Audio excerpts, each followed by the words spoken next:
Hi, Nurul Aina Sumaya here. The objective for this experiment is to investigate the Newton's second law of motion by using the linear air trap.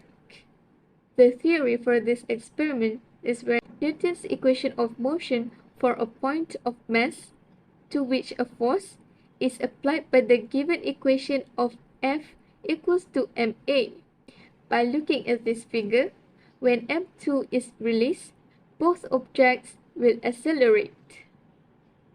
The two masses will have accelerations of the same magnitude as they are connected by the single system of an unstretchable massless string. An analysis of the motion of the system, assuming that the Newton's law of motion are correct. There are three forces acting on M2.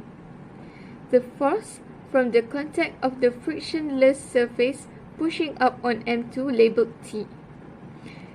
The contact or normal force and the gravitational force that cancel each other, meaning the total force acting on a long vertical direction on M2 is equal to 0.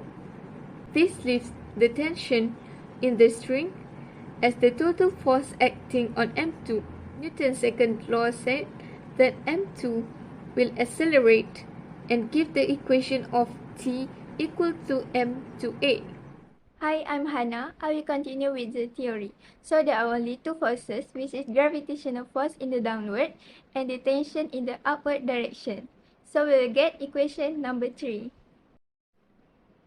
And then we will eliminating T from the equation and get equation number 4 for the acceleration. We eliminate tension because it's not needed and just concern with the force and keep the gravitational force and the acceleration, and we will get equation number 5. If glider starting from rest move a distance along the air track in time, the acceleration can be formed by equation number 6.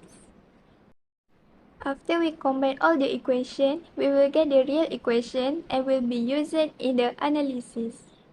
Hi, my name is Islin. In this experiment, the apparatus that we use is a track, blower, radio tube, gliders, flag, photo gates, mass hanger, string, and pulley.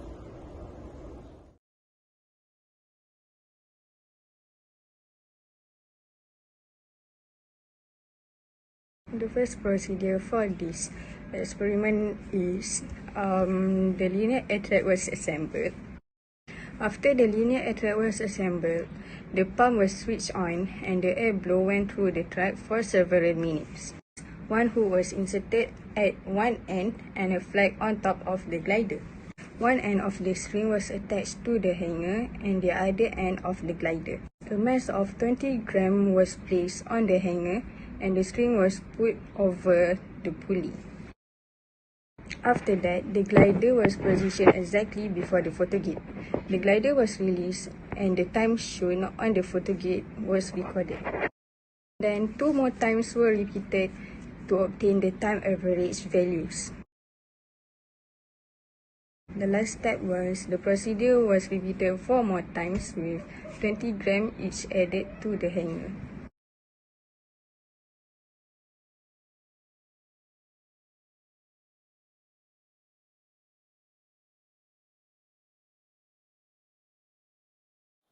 Hi, I'm Irdina Marsha, and this is the result. On this result, we can see the length of flag that already taken and the mass of hanger. Based on the experiment data, we can see the acceleration that we calculated, weight of hanger and slot, total masses and slot hanger, the square of time taken that we already also calculated, time taken and total slot and masses on hanger. Hi, my name is Lorena Huda. This is how our graph looks like. Number 2, what does the graph tell us? The acceleration will be greater if there are more rate of forces. The graph shows that acceleration is correlated with rate force. Number 3. Do these results support Newton's second law? Based on our result, the higher the weight force, the higher the acceleration. That means weight forces related with acceleration. As second law states, that is the relation between acceleration and force, and acceleration is proportional to force while inversely proportional to mass, which is the result will support the Newton's second law. Number 4. Discuss any sources of the error. From this experiment, we found an error. We recorded the wrong result at first. It because we were less sensitive to the use of masses, and this causes to the wrong reading. Then, we did this experiment again carefully and recorded it correctly, so we got the accurate result for our experiment. As the result of the experiment, we can investigate Newton's second law of motion using linear array. We also know how to determine and calculate the acceleration using equation x equal to VOT plus 1/2 AP squared.